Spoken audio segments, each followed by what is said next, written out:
Seen Fukushima in the news lately? Heard any radio information? Any radio stories, interviews about Fukushima? No. Seen it on CNN? No. Has it slowed any? No. It, in fact, is getting worse all the time. Worse and worse. I've got a story up there. It was on E&E News, one of the primary sources. It's not what it used to be, but it's still got a few stories. Heavily radioactive Fukushima food was found in the U.S.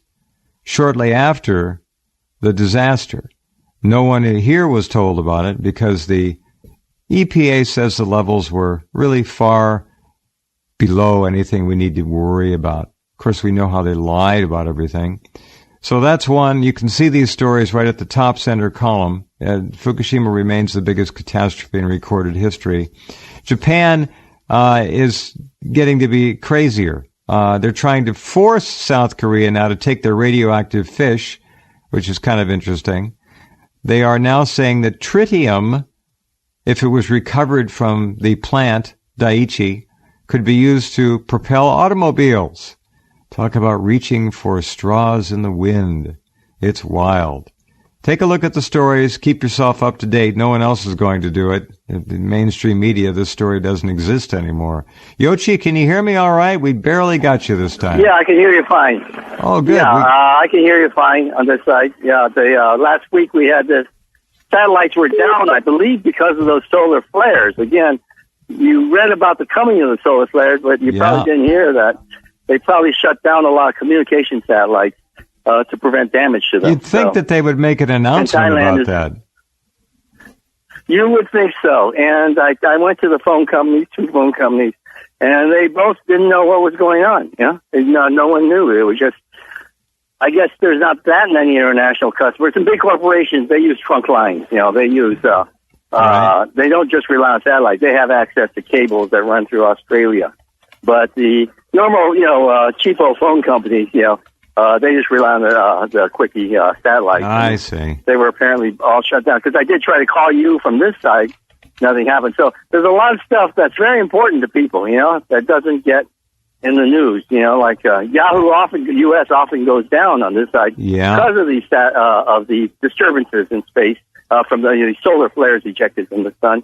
And we picked them up in Hong Kong, places like that. But no one on that side, of course, the ocean knows what's happening. U.S. in many ways is a very insular country, So correct. Most communications within the country, and whereas other parts of the world are more dependent on the U.S. U.S. markets and so on, and so are more sensitive. So again, a lot of scientific fact that we need to know, we don't know, and are not informed of, and we have to pick through and try to discern.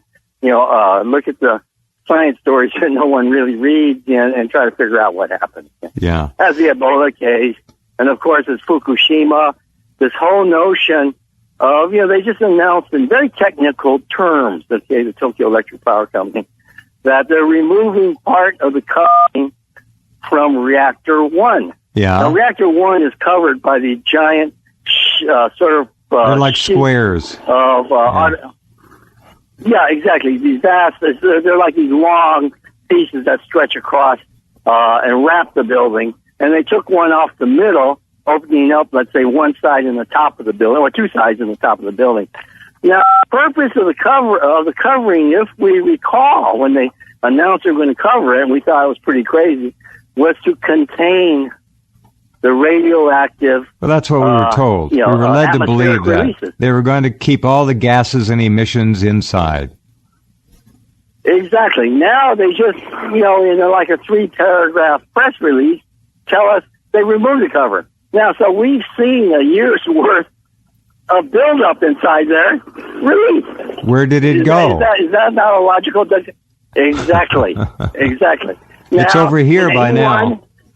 In the Pacific, on the other side of the Pacific, get any fair warning that, by the way, atmospheric radiation is going to skyrocket by thousands of times because we just opened up a covering over a reactor that's... But not to worry, Yoichi, because they've raised the acceptable limits, remember, on orders of 20 to 27,000 times in some cases, depending on the radionuclide. Yeah, well, you have to remember, workers could not get inside by any means into into that space without removing the cover. So, we're way beyond any kind of limits there. It's vast amounts have been released.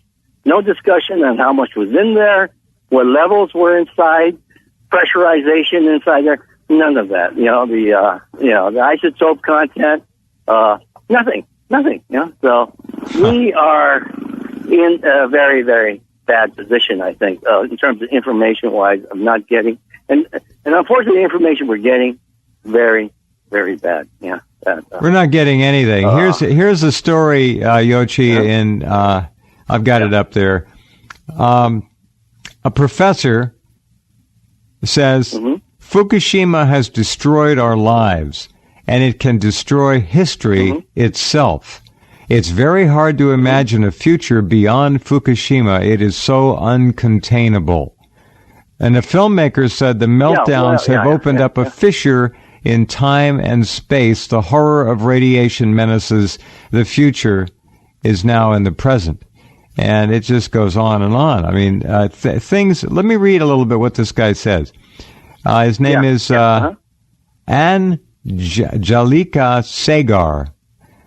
Things have gotten much worse, he says. And at the same time that things have gotten worse, you have an accelerated form of secrecy relating to the level of contamination in food products and in the ocean.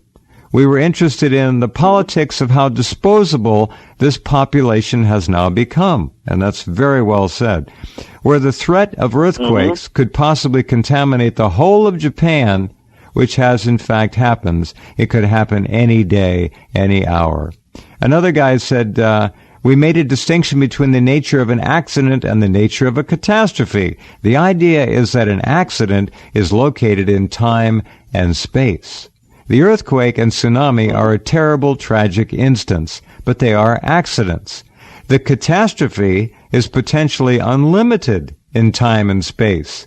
The meltdowns are a catastrophe that opened up a fissure in time and space, both in the past and in the present and in the future, so that what seems to be past is no longer past, but becomes present in a new way. And similarly, what hasn't happened yet is menaced by this moment we are living in now. The horror of inhabiting radiation is that it menaces the future in the present, and it makes the future hostile in the present. Well, it's well said, it is one of these, Fukushima is a collapsing point of time in which we can review all the key elements, memories of the past, and projections of the future. It doesn't take a lot to extrapolate from Fukushima where we're heading to. A slew of stories, a slew of mentions have come out from scientists about the fact that the explosion that blew the lid off of reactor 3 was probably some sort of nuclear explosion, not a hydrogen gas explosion. And, but 3.5 years on, it's just shocking that people who have even the rudiments of understanding of nuclear science won't mention the fact it was probably a fusion reaction driven by the release of hydrogen from tritium. Now, the company Curion, the water treatment company from Irvine, California, working at Fukushima, is trying to capture this free hydrogen that's released by tritium. Of course, this will take a lot of years because it's not just going to happen by itself. There's cities. You put it in long tubes in the ground and sort of cap it and collect the hydrogen, use that for gas for hydrogen automobiles. Basically, these hydrogen fuel cells. It seems you convert the hydrogen back to water, and then you get fuel out of the process, energy out of the process. It seems like a canard to me, just a joke. I mean, they've got proof that they can take regular tap water and crack it on the run and get hydrogen to propel a car. And what do you have to go to Fukushima Daiichi and try to collect it coming out of the ground with tubes? This is nuts. Well, if you look at it this way, if you look at it, hundreds of thousands of dollars in fees from the Tokyo Electric Power Company, which usually comes from the taxpayer, to generate a few tens of thousands of dollars of hydrogen. It's absurd. And this will be declared gigantic success. Yeah, So, I know. yeah, of course it's absurd, but it's a boondoggle. Yeah, it's a boondoggle. Obviously, and it won't prevent, there's no safety guarantee for future explosions. Now, it just turned out there was a report released that the Japan Atomic Energy Corporation, there's a fuel company that makes uranium and acquires plutonium, reprocesses plutonium. Right. So they've been making secret plant in Suruga. I was out there the last time I was in Japan. Very to build roadways. There are very wide highways for there. And this is near a town called Obama. You remember there was a Japanese town that became very famous because it has the same name as the president when he got elected. Well, it's near that place. Very wide highways with a very scarce amount of traffic on the road. Obviously, to carry heavy equipment like rocket launchers, missile launchers, for example. You know, these are defense sturdy highways. Suruga is also a mock fuel plant, just like Reactor 3 and Reactor 4 was being converted for. So this was back in 2009. So even that early on, planning was well underway for enrichment of already war-grade plutonium to higher grade for kind of a super plutonium bomb. And hydrogen, the released hydrogen from tritium is what triggers the bomb, and this is called a hydrogen bomb. So every mock reactor in the world, and there are many of them, there are dozens of them, is basically a controlled hydrogen bomb experiment, basically what it is. You got your hydrogen bombs in all the major countries of the world. So this is what we're up against. These revelations have just come out. And it seems that there's a split in the Japanese establishment now. With the fall of Mrs. Obuchi, Yuko Obuchi is the new Minister of Economics, who is in charge of watching over the nuclear plant. Why a woman? Why is she in charge? Well, her father was the one who merged Daiichi Kangyo and Yasuda Bank. Daiichi Kangyo was a Yakuza bank, and this is a bank that's the prime funder for the Tokyo Electric Power Company. Tokyo Electric Power Company very, very much linked with organized crime banking.